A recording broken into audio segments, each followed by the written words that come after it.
सुरुवातीलाच बातमी येत आहे राज्यातील पावसासंदर्भात। नमस्कार मित्रांनो, उद्या आहे 5 जून 2026 शुक्रवार। उद्याची राज्यातील सर्वात मोठी पावसाची तारीख ठरणार आहे।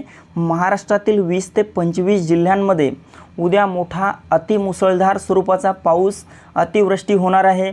या पावसामध्ये वादळी वाऱ्याचं प्रमाण देखील आपल्याला काहीसं जास्त बघायला मिळू शकतं। हवामान खात्याने राज्यातील बहुतांश भागांना उद्या मोठ्या पावसाचा इशारा अलर्ट दिलेले आहेत। तर जाणून घेऊयात सविस्तर अंदाज, पण त्यापूर्वी अशाच प्रकारच्या महत्त्वपूर्ण बातम्यांसाठी आपल्या चॅनलला सबस्क्राइब नक्की करा। मित्रांनो, आपण या ठिकाणी बघू शकता उद्याच्या तारखेत म्हणजेच 5 जून रोजी आपल्याला शुक्रवारी संपूर्ण कोकण पट्ट्यातील मुंबई, ठाणे, पालघर, रत्नागिरी, रायगड, सिंधुदुर्ग, राजापूर, सावंतवाडी, कल्याण, डोंबिवली, वसई, विरार आणि तसेच कोकण पट्ट्याच्या इतरही आसपासच्या भागांमध्ये मोठी अतिवृष्टी, मोठा पाऊस झालेला बघायला मिळेल। तसेच उत्तर महाराष्ट्रात खानदेशात नाशिक, मालेगाव, नंदुरबार, धुळे, जळगाव, चाळीसगाव, मनमाड आणि तसेच उत्तर महाराष्ट्राच्या इतरही आसपासच्या भागांमध्ये मोठा जोरदार वाऱ्यासह पाऊस आपल्याला उद्या दुपारनंतर आणि रात्री झालेला बघायला मिळेल। तर मित्रांनो, पुढील 3 ते 4 दिवस आता राज्यात हे मोठे पावसाचे असतील। 5, 6 आणि 7 जून रोजी महाराष्ट्रातील बहुतांश भागांमध्ये मोठा पाऊस होणार आहे।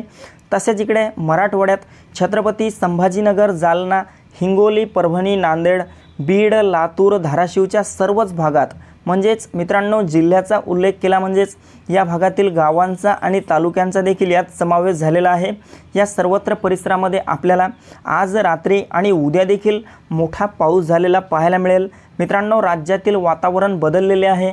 काही भागात मागच्या 2 दिवसात मोठा पाऊस देखील झाला आहे आणि 10 जूनपर्यंत राज्यात मोठा पाऊस हा दर 1 दिवसाआड होतच राहणार। तसेच इकडे मध्य महाराष्ट्रात पाहिले असता पुणे, सातारा, सांगली, कोल्हापूर, सोलापूर, अहिल्यानगरच्या भागात देखील आपल्याला मोठा विजांच्या कडकडाटासह, ढगांच्या गडगडाटासह जोरदार स्वरूपाचा पाऊस येत्या काही तासात सुरू झालेला बघायला मिळेल। तसेच विदर्भामध्ये पाहिले असता विदर्भात मित्रांनो आज मध्यरात्री आणि उद्या देखील आपल्याला दुपारनंतर मोठा पाऊस पाहायला मिळेल। अकोला, अमरावती, नागपूर, गोंदिया, गडचिरोली, भंडारा, चंद्रपूर, बुलढाणा, वर्धा, यवतमाळ, वाशिम एकंदरीतच विदर्भाच्या या सर्वच परिसरामध्ये आपल्याला पुढील 72 तास मोठे पावसाचे बघायला मिळतील। आपण या ठिकाणी बघू शकता 6 तारखेला देखील आपल्याला महाराष्ट्रात पावसाचे वातावरण कायम बघायला मिळत आहे। 6 तारखेला संपूर्ण कोकणपट्टा, मध्य महाराष्ट्र, मराठवाडा, पश्चिम महाराष्ट्र, विदर्भ, उत्तर महाराष्ट्र, खानदेश या सर्वत्र परिसरामध्ये सर्वत्र मोठा पाऊस बघायला मिळत आहे। 7 तारखेला पाहिले असता 7 तारखेला तर राज्यातील पावसाचा जोर आणखी वाढणार आहे। ढगफुटी सदृश पावसाचा इशारा 7-8 जून रोजी हवामान खात्याने महाराष्ट्रात दिला आहे। तर मित्रांनो, ही महत्त्वपूर्ण माहिती आपल्यासोबतच इतरांना पण शेअर करा। व्हिडिओ आवडला असेल तर व्हिडिओला लाईक करा। धन्यवाद।